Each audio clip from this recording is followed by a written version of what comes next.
Bienvenidos y bienvenidas a esta su 12ª clase del curso de Teología Sistemática. En esta ocasión vamos a ver como objetivo específico que al finalizar la clase el o la estudiante conocerán un poco más acerca de la creación del ser humano. Hemos estado hablando anteriormente de la doctrina de Dios, de los decretos de Dios. Estuvimos hablando sobre la creación del mundo material, la creación del mundo espiritual. La doctrina del hombre debe seguir inmediatamente a la doctrina de Dios. Y no debemos confundir el estudio de la doctrina del hombre con los cursos comunes que a veces recibimos sobre antropología, que la antropología tiene al ser humano, al hombre, como objeto de su investigación. O sea, no es simplemente una antropología, entendiéndola por antropología como la ciencia que estudia la especie humana en cuanto a su evolución biológica, su comportamiento social y cultural y sus aspectos geográficos e históricos. No vamos a estar hablando de esta antropología, de la cual hay muchas otras ramas y se desprenden otros tipos de estudios. Estas antropologías se dedican al origen e historia de la humanidad, tomando en cuenta la estructura fisiológica, las características físicas del ser humano en general y de las varias razas humanas en particular, con su desarrollo étnico, lingüístico, cultural y religioso. Entonces no vamos a estar profundizando en esos tipos de antropología.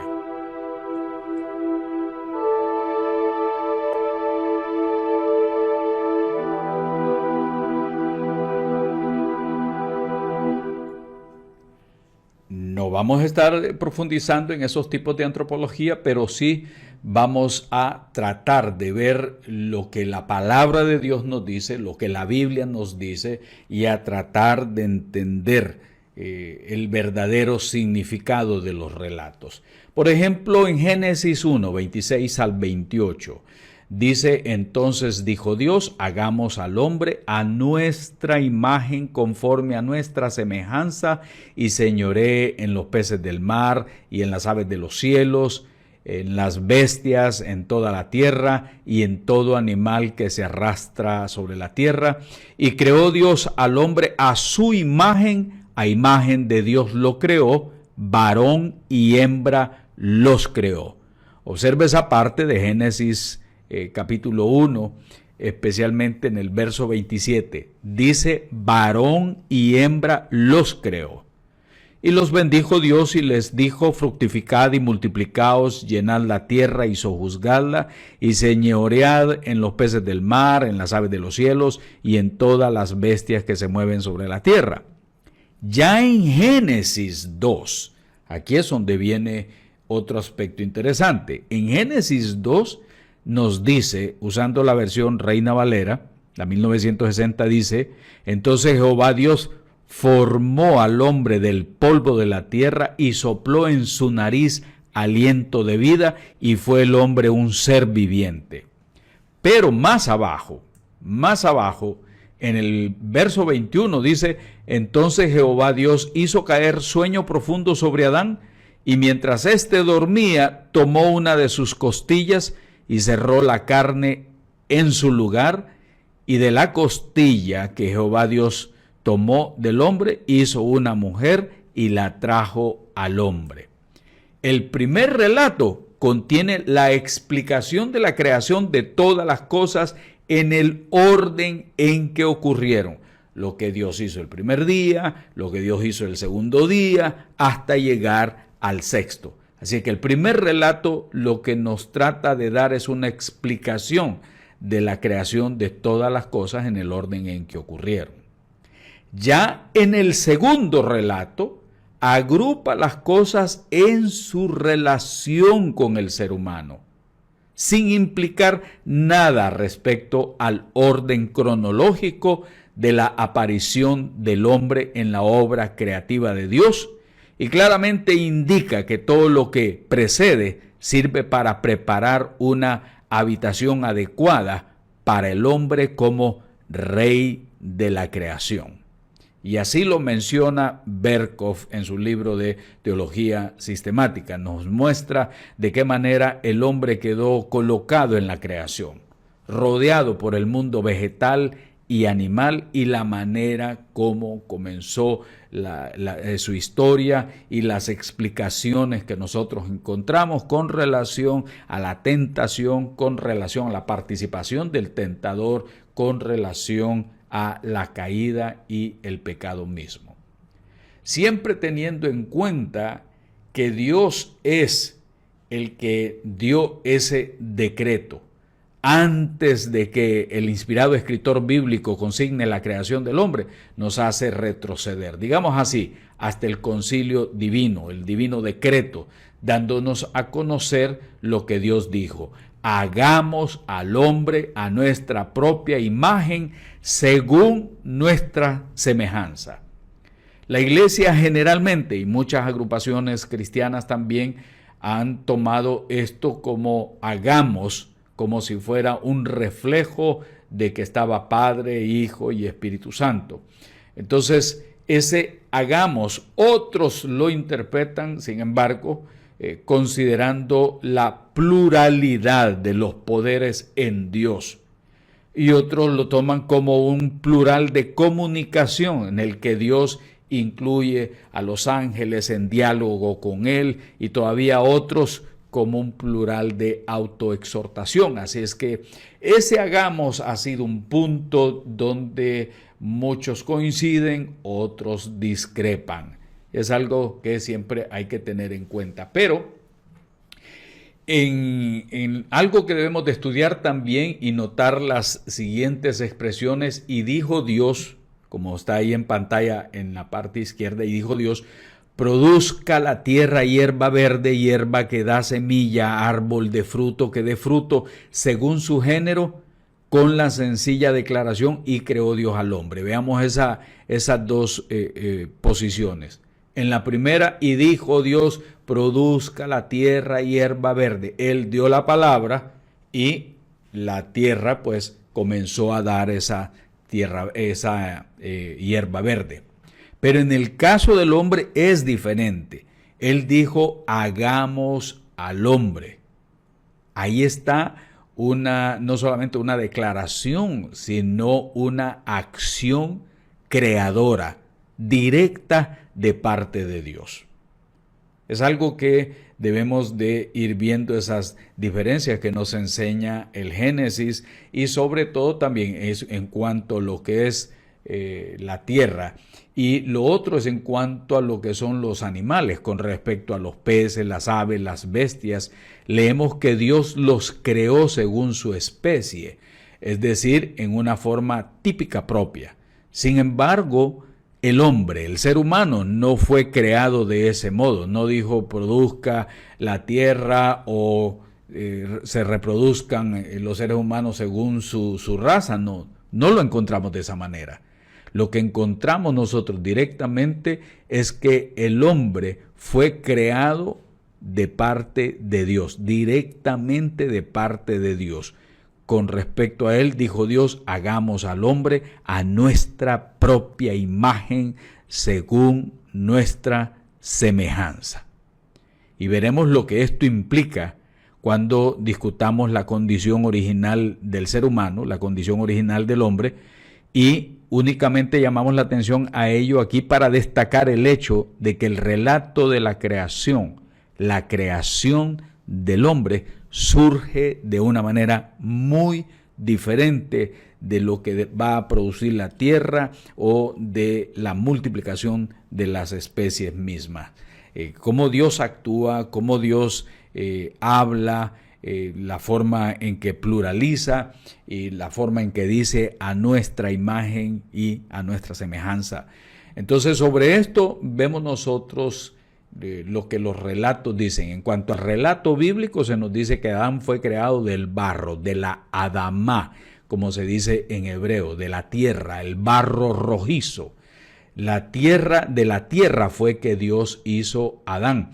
Y es interesante porque hay una lista larga de elementos que se encuentran en el barro rojizo. Tenemos oxígeno, hidrógeno, calcio, carbono, cobalto, selenio, etc. La lista es larga de los elementos que encontramos ahí en el barro. Y con razón la Biblia habla de que del polvo venimos y al polvo vamos. No hay aquí algún elemento evolutivo. Aquí está la creación directa de parte de Dios, según los relatos bíblicos nos hacen ver. Posteriormente nos habla que hizo a la mujer de la costilla de Adán, según el relato bíblico. Los hombres y las mujeres, pues ambos tenemos 12 pares de costillas. La costilla, de hecho, es el único hueso de nuestro cuerpo que puede regenerarse por sí mismo, y eso lo dicen los médicos también. Cuando los investigadores quitaron secciones de costilla, su vaina de tejido circundante se le ha llamado pericondrio. Las secciones faltantes de las costillas no se pudieron reparar cuando lo quitaron, pero si no se quita y está ahí, la costilla vuelve a regenerarse. Y ahí es donde uno se queda sorprendido. Por eso, hombres y mujeres, hay una situación que la gente dice, al hombre le falta una costilla, pero ambos sabemos que el hombre tiene 24, la mujer tiene 24, pero la costilla es esa única parte de los huesos del ser humano que puede por sí mismo regenerarse.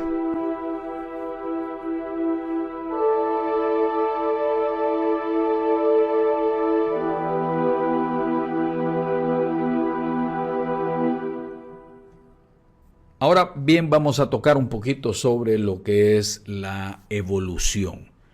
El término evolución significa desarrollo o desenvolvimiento, la transformación gradual de un estado a otro. El principio de la evolución biológica, de lo cual vamos a estar hablando también, no es otra cosa que la aplicación de este concepto a los seres vivos. Desarrollo o desenvolvimiento, transformación gradual de un estado a otro. Transformación gradual de un estado a otro.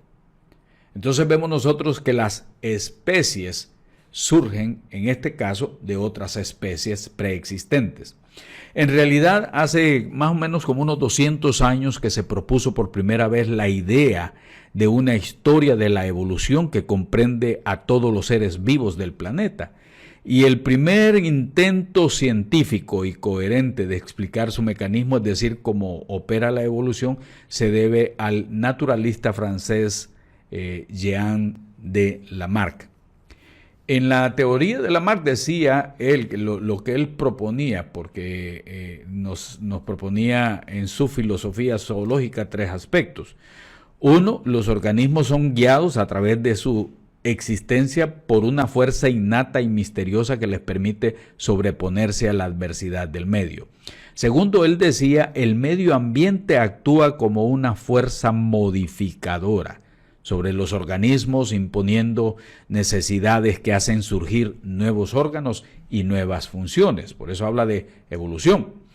El tercero es que el uso y desuso de las partes, el desarrollo de los órganos y su actividad están en relación constante con el uso que se haga de ellos. Si no se usa una parte del cuerpo durante muchas generaciones, esa tiende entonces, según estas teorías, a desaparecer. Si un órgano es utilizado fuertemente, constantemente, entonces crece y se hace más eficiente. De lo contrario, se degenera y se atrofia.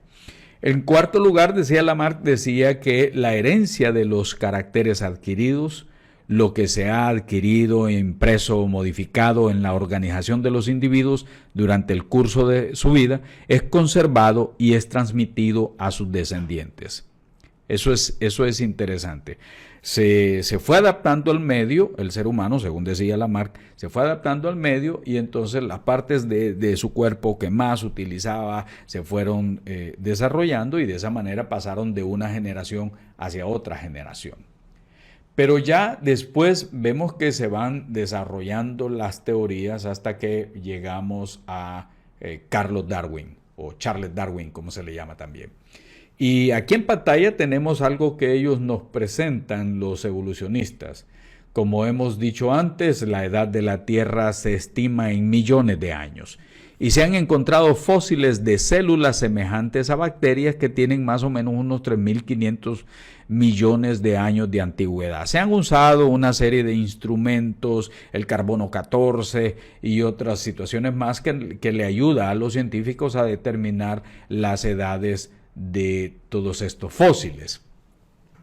Entonces, según los estudiosos en la materia nos decían que la vida se originó cuando un pequeño grupo de átomos, así lo mencionan ellos, cuando un pequeño grupo de átomos se unieron para formar estas moléculas orgánicas y se fueron agregando poco a poco y formando las primeras estructuras dotadas de vida, siendo capaces de cumplir los procesos vitales que se resumen en la nutrición, la relación y la reproducción, y se fueron desarrollando por distintos reinos que ellos fueron señalando. Entonces dice, de aquí, de estas células, se fueron organizando todo a través de los millones de años, la vida, hasta llegar al ser humano. Entonces, dan una serie estas teorías tienen una serie de conjeturas y de situaciones, pues, que desde el punto de vista de la fe, nosotros las hallamos incoherentes y faltas de prueba, a pesar de que estas teorías son poderosamente expuestas en los colegios y en las universidades y en todas estas situaciones educativas, organizaciones educativas. Entonces, ellos nos decían todo esto, que la energía utilizada por las primeras células posiblemente provino de una variedad de fuentes existentes de la Tierra primitiva y de su atmósfera. Estamos hablando ya entonces de calor, radiaciones ultravioletas, perturbaciones eléctricas, que con el paso del tiempo pues fueron dando lugar a la vida y después a las especies. Ahora bien, tenemos un concepto ahí de que la evolución son los cambios graduales que experimentan los seres vivos a lo largo del tiempo para adaptarse a las condiciones de la naturaleza. Así nos lo dice Charles Darwin, considerado como el padre de la evolución después de Lamarck. Y este fue un naturalista británico, era nieto del famoso médico, filósofo y poeta inglés Erasmus Darwin. A pesar de cursar estudios de medicina en Edimburgo y de teología en Cambridge, se centraba en las ciencias naturales.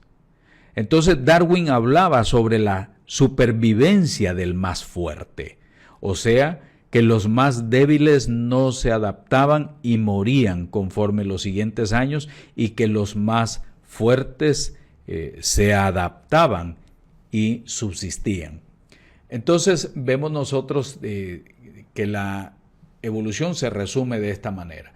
Uno decía, nuestro mundo no se mantiene estático, sino que está en continua evolución. Eso es lo que ellos planteaban.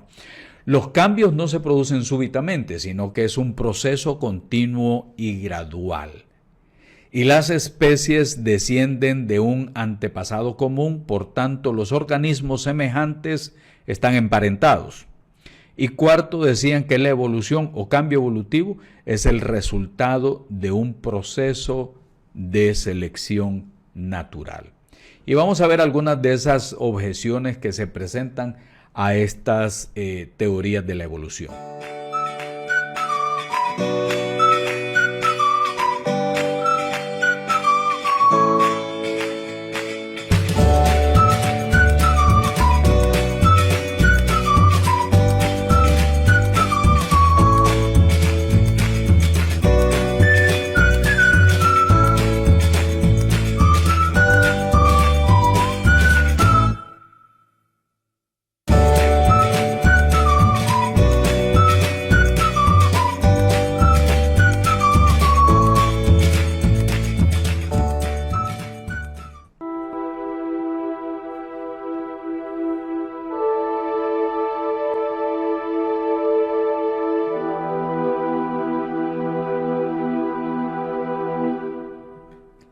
La primera objeción que encontramos nosotros ante estas teorías es que las enseñanzas evolucionistas resultan ser contrarias a lo que enseña la palabra de Dios. Nosotros como cristianos decimos esas teorías no tienen nada que ver y ninguna concordancia con lo que enseña la Biblia. Por eso los evolucionistas se paran y asumen posiciones arbitrarias. Muchos de ellos se vuelven hasta fanáticos de las posiciones, negando más que todo, no lo hacen por convicciones ni pruebas evolucionistas que ellos tengan, sino precisamente porque muchos de ellos van con el propósito de negar la participación de Dios en la creación.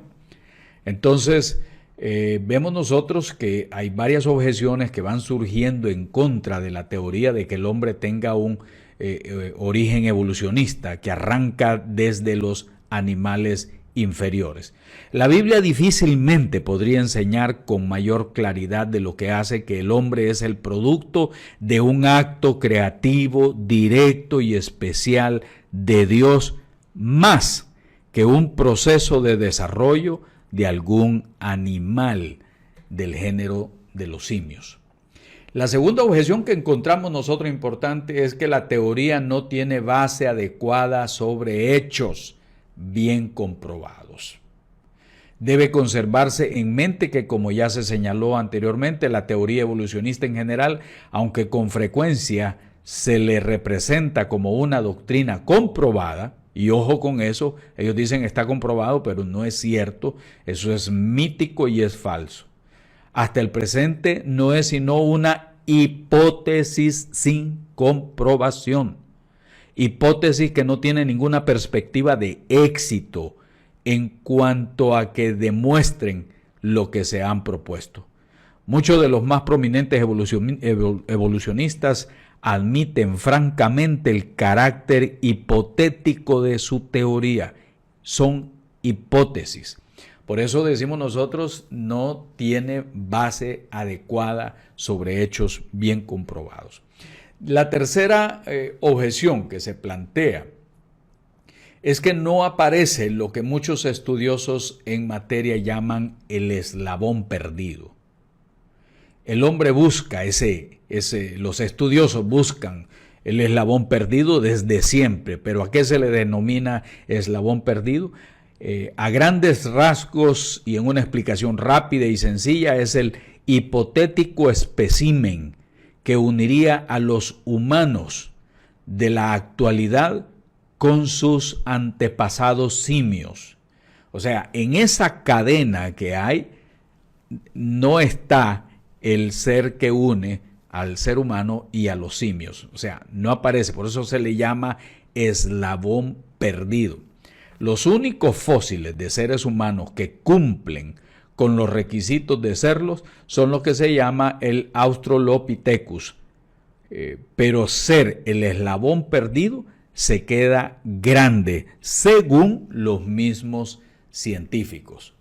Y como vemos nosotros ahí en pantalla, eso es lo que muchos han tratado de hacer, unir fósiles, pedazos de quijada, pedazos de cráneo por un lado, por el otro, al estilo de un rompecabezas.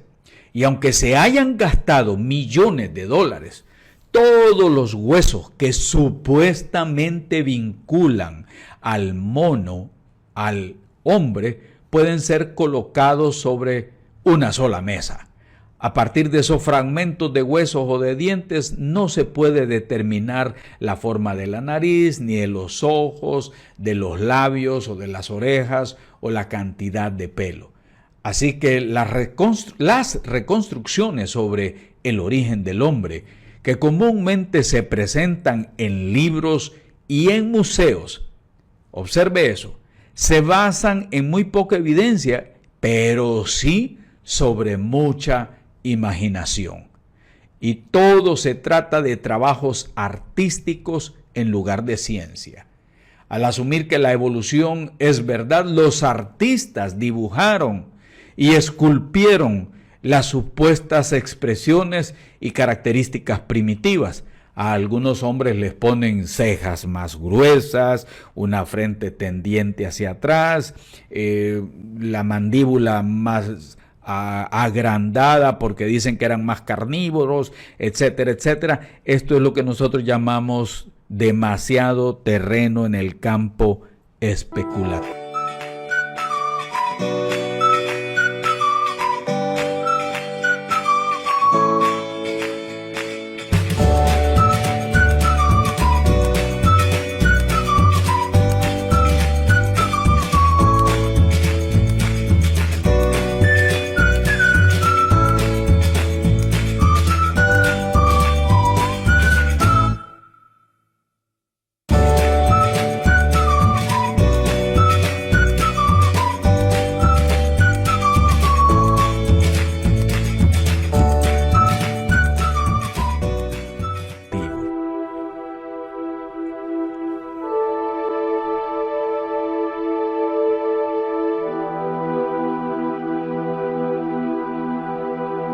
Ahora bien, podemos encontrar algunos testimonios que la misma ciencia o algunos científicos nos dan en favor de la unidad de la raza.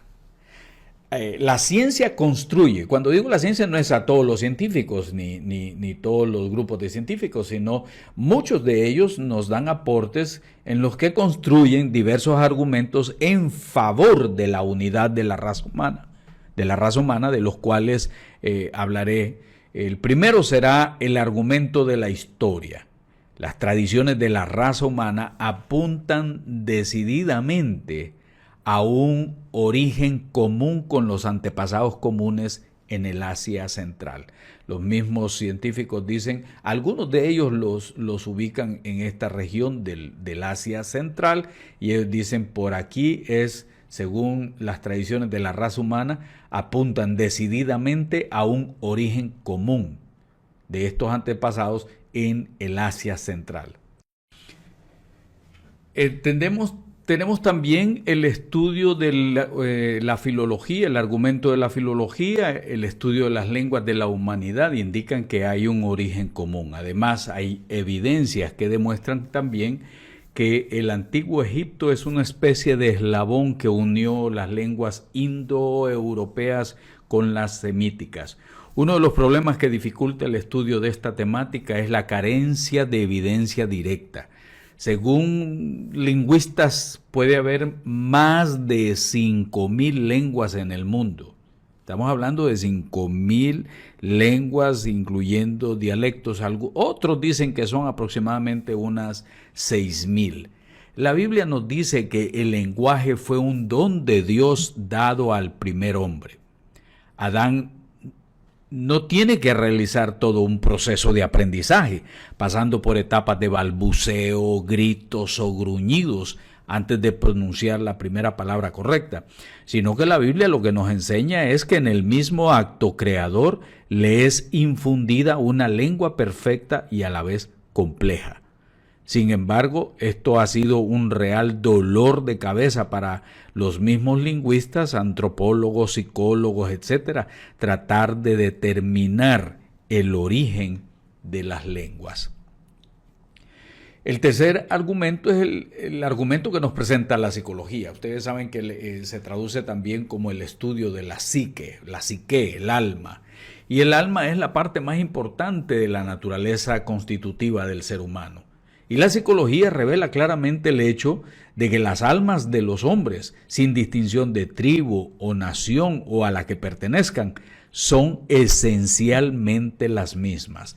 Tienen en común los mismos apetitos, los mismos instintos, las mismas pasiones animales, las mismas tendencias y capacidades y sobre todo las más altas cualidades, las características mentales o morales que corresponden exclusivamente, en este caso, al ser humano. El argumento de la ciencia natural o la fisiología, los profesores de la fisiología comparativa formulan juicios comunes acerca de la raza humana. Constituye una sola especie. Las diferencias que existen entre las diversas familias de la humanidad se consideran sencillamente como variedades de una especie original. Variedades, todas son variedades de una misma especie original.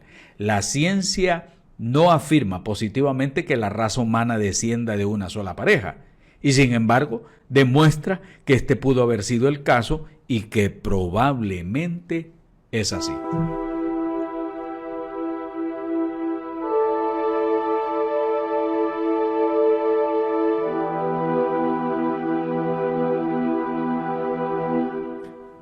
Ahora vamos a ver la contraposición, la otra parte, pero que también hay que verla con cuidado, es el creacionismo.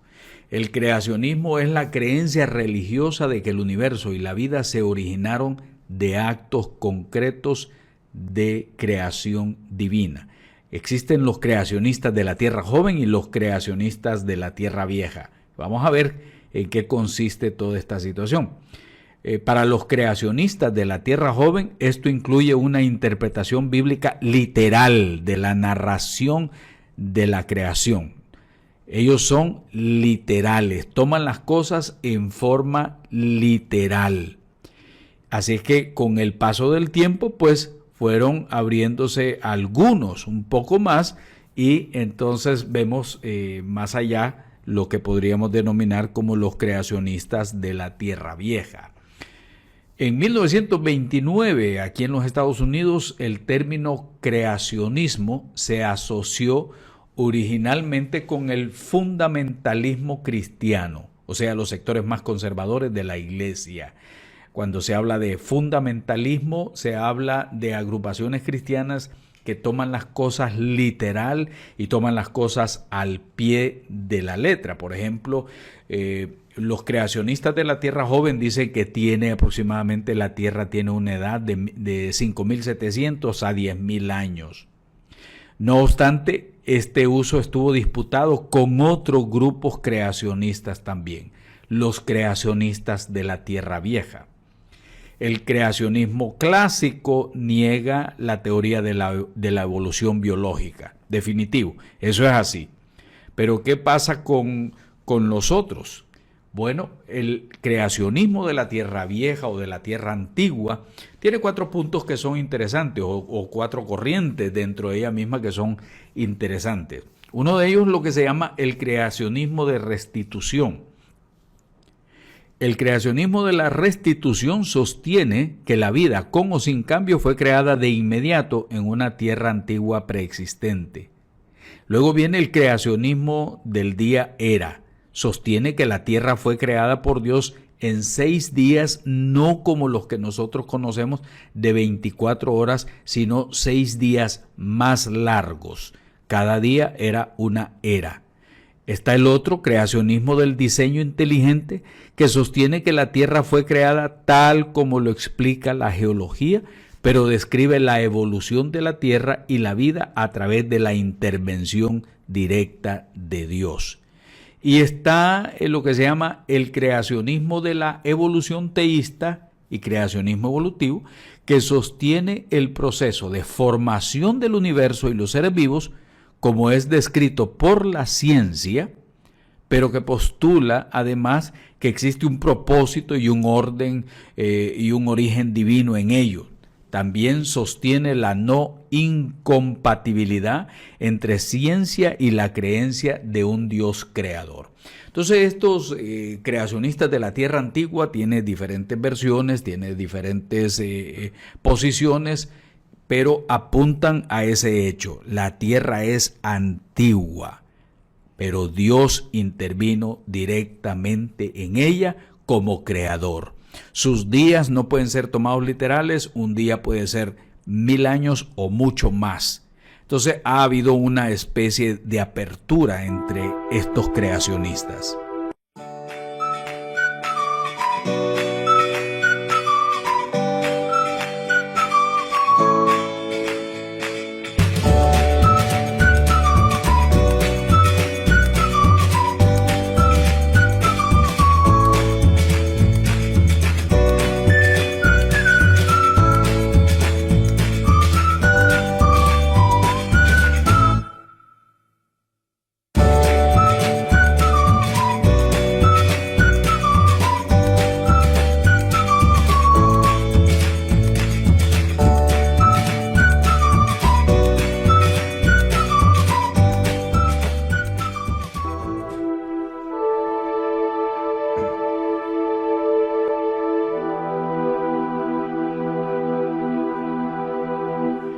Ahora bien, vamos a retomar el tema del origen de la humanidad como lo estamos haciendo anteriormente, y la Biblia enseña que toda la raza humana desciende de una sola pareja.